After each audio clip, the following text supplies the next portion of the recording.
Hey guys, welcome back. Let's take a look at the VNC for Campbell River on Vancouver Island, BC here in Canada. I'll just walk through a few things we need to know for our navigation trips. So first thing we see is just outlining the greater area around Campbell River. We have an E-class airspace here starting at 2,200 feet AGL and going up to 12,500 feet ASL, which is the beginning of Class Bravo airspace.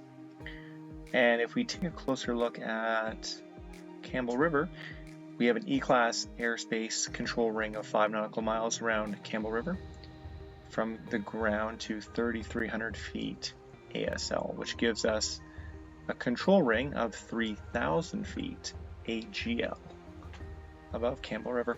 And there's this little portion over here next to the waterway, which is a little bit of an addendum. Gives us an E-class airspace from 700 feet AGL to 3,300 feet ASL. That gives the seaplanes a G-class airspace below 700 feet to land and take off, so they're not interfering with the traffic from the airport at Campbell River. Two things to note here is we do have 2 blasting areas that may or may not be active at the time of your departure. Just keep an eye out. It's about 8 to 9 nautical miles to the west. There's a blasting area right here, so check your local NOTAMs for that, as well as up near McIver Lake. There's a blasting area up there, so pending your NOTAMs if it is going to be active or not. At this point, I'm going to just click on Campbell River. Using ForeFlight Web at this point, which is actually quite a nice tool to have if you guys can. Do get yourself a subscription to ForeFlight Web, and then it just give you guys a bit of a peace of mind when you do your flight plan and you have all the information you need. So as we look here, Campbell River, British Columbia, elevation 357 feet.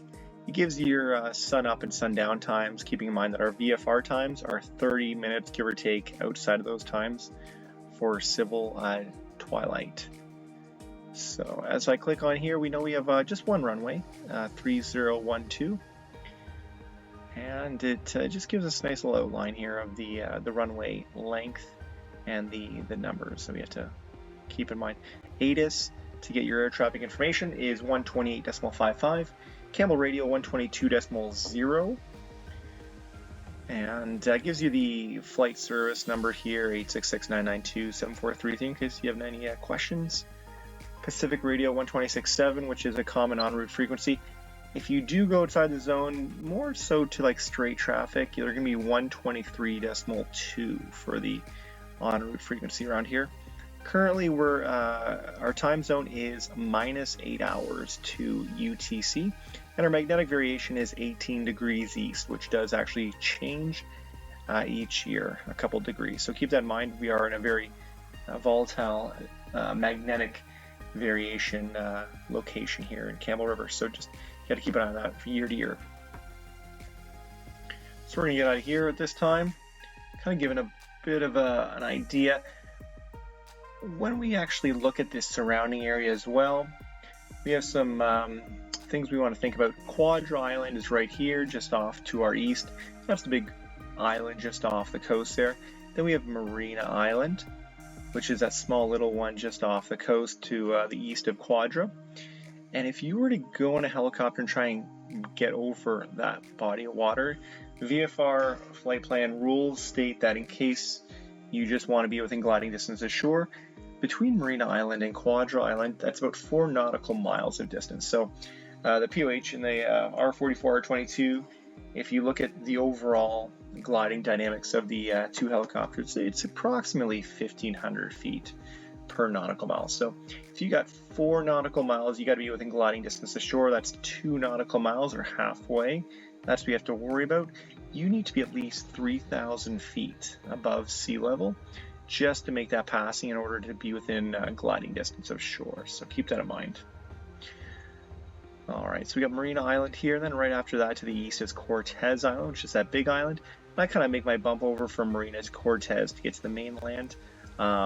if I'm going down to Vancouver or up to the north. So keep in mind those altitudes are pretty consistent. You want to be at least 3,000 feet. If you don't have that, in case of the weather, I would not be planning a trip unless you want to divert up to the north there to get across to the mainland. That's really your only choice at that point, or going down south. But there isn't really a shorter bump at that point, as we can see with the VNC.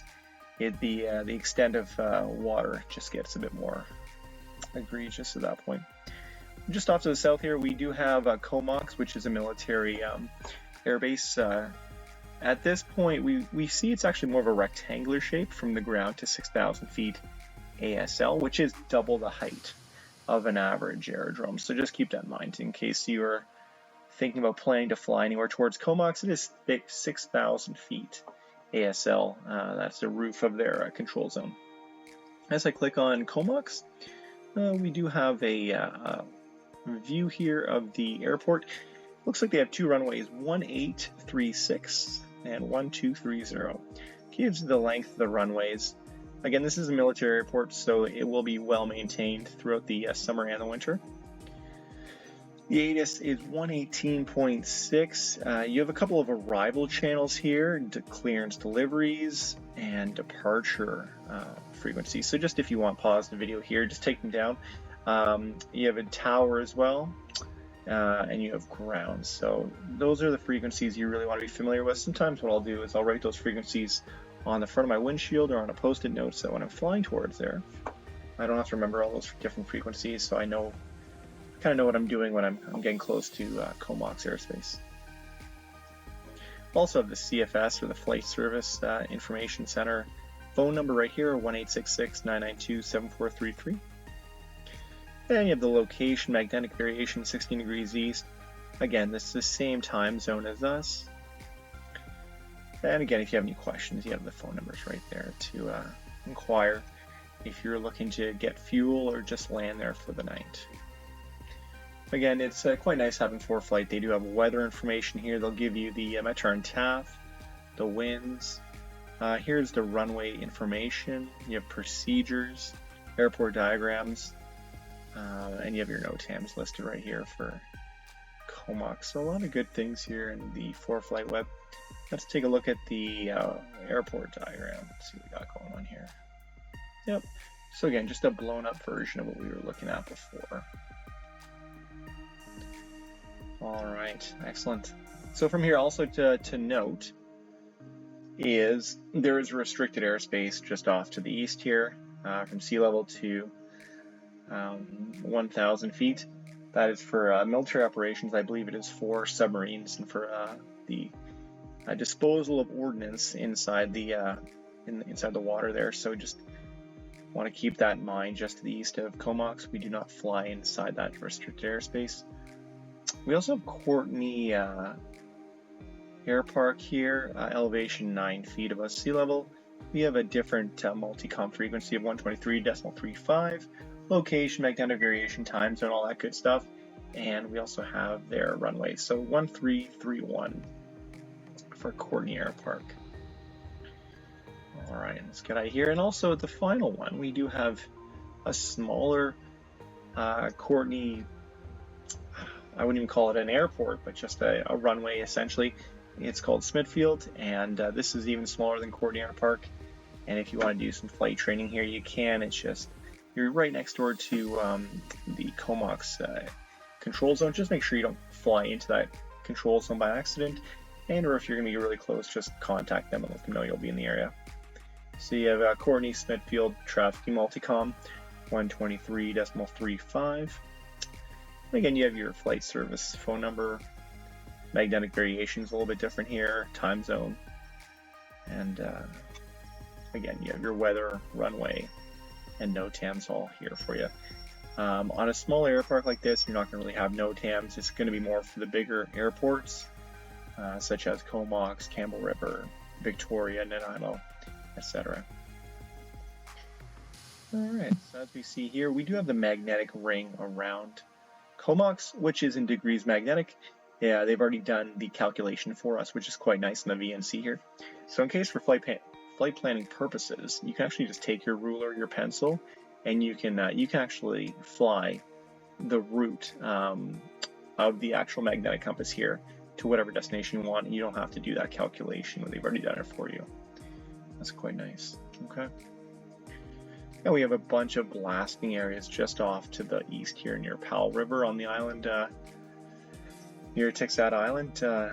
Just keep in mind those, you just want to check your NOTAMs for that. Make sure you're not going to be overflying into them. Also, designated airspace handbook will tell you about these blasting areas and what the restrictions are regarding them. If we look off to the west of Comox, just off here to the let's say about 7 to 8 miles to the west is Mount Washington, give or take about 5,223 feet high. It's a pretty popular area to sort of locate just outside of the national park there. That's a very popular spot for people to go flying around and check out what's going on. So a lot of air traffic there. Just keep your eyes open. We have Powell River off to the east here, heading down towards Vancouver, CYPW. Again, you can click on that and get all your information there. Sea Shelt, I've gotten fuel here a number of times. 100 low lead they do have. I'd call ahead though, just make sure that they do actually have it in stock, or if they're waiting for a new shipment before you set off for the day. Now we come down here to Vancouver. So again, this has just been a brief overview of the navigation charts in and around Campbell River. Here we got